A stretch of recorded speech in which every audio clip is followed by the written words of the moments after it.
জিনিস গোপন করিনি, কোনো জিনিস মানুষকে আড়াল করা হয়, মানুষের কাছে পৌঁছেছে। মেয়র সাহেব নিজেকে নীলকণ্ঠ বলেছেন। আমি বলবো যে মেয়র সাহেব আসলে যে বিষ ধারণ করেছেন সেই বিষটা আসলে ওনার দলেরই বিষ উনি ধারণ করেছেন, এবং সেই ধারণ করার কারণে আজকে এই আমাদের এই শিলিগুড়ি শহরের মানুষকে এই দুর্ভোগ আমাদের পোহাতে হচ্ছে।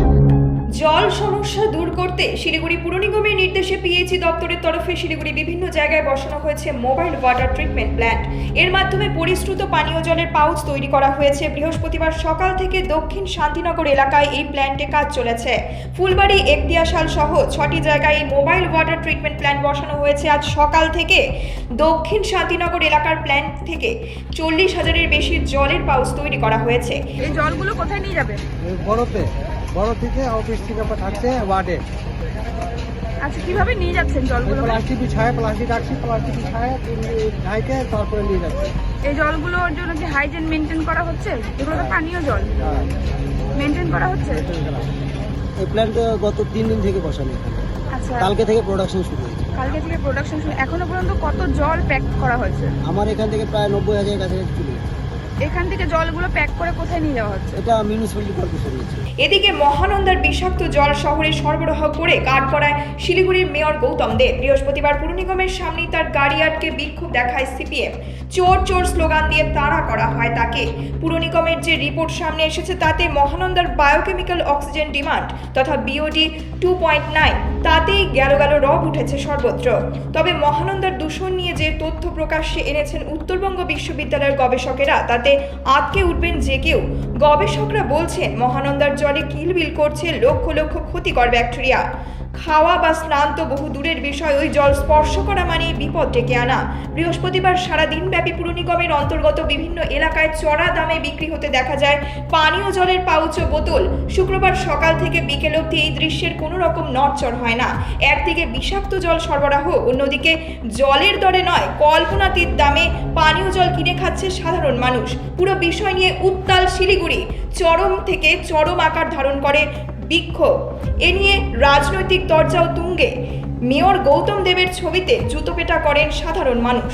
এটাই তো বললাম, মানুষকে বোকা বানিয়ে তাদের জান প্রাণী হামলা করে 20 দিনে বিষাক্তক জল খাওয়াই দিল। তারপর নির্লজ্জভাবে এরা বলছে আর জল খাওয়া যাবে না। তাহলে 20 দিন কেন আটকালেন না? মানুষের জান প্রাণের উপরে হামলা করে এইভাবে নির্লজ্জ পুরবোর্ড এখনও কিন্তু মিটিং করে যাচ্ছে। এদের ন্যূনতম লজ্জা নেই, এদের ইমিডিয়েটলি পদত্যাগ করা যায়। কিন্তু আজকে দেখুন, আমরা যখন ধর্ণা প্রদর্শন করতে আসলাম প্রচুর পুলিশ আমাদের আটকিয়েছে, প্রচুর মহিলা কর্মীদের উপর আক্রান্ত করেছে এই পুলিশ। আর দুর্ভাগ্যের বিষয় 20 দিন কিন্তু বিষাক্তক জল এরা খাওয়িয়ে দিয়েছে, তারপরে বলছে নাকি আর জল খাওয়া যাবে না। আমার বিষয়, এদের বিরুদ্ধে আইনি ব্যবস্থা হবে না কেন? আইপিসি 328 ধরার যোগ্য করে পুলিশ কেস করছে না কেন? এরা মাত্র বিরোধীদের উপর কেস করে, কিন্তু আজকে জঘন্য অপরাধ হয়েছে, মানুষকে বিষ খাওয়িয়েছে এরা। আমরা মানুষকে বাঁচাতে পারবো না, কিন্তু মারার অধিকার এদেরকে দিয়েছে। কিসের সন্তোষ?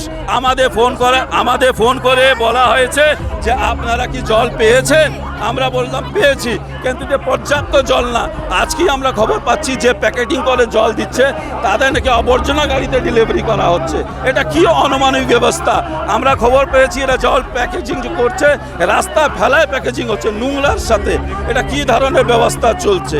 এটা দুর্ভাগ্যের বিষয়। আমাদের পুরস্কার দাবি, এই বোর্ডকে ইমিডিয়েট পদত্যাগ করা উচিত নৈতিক অধিকারে। অন্যদিকে শিলিগুড়িবাসীকে কিছুই লুকোনো হয়নি বলে এদিন সাংবাদিকদের সামনে মুখ খোলেন মেয়র গৌতম দেব। কোনো জিনিস গোপন করিনি, কোনো জিনিস মানুষকে আড়াল করা হয়নি, মানুষের কাছে পৌঁছেছে।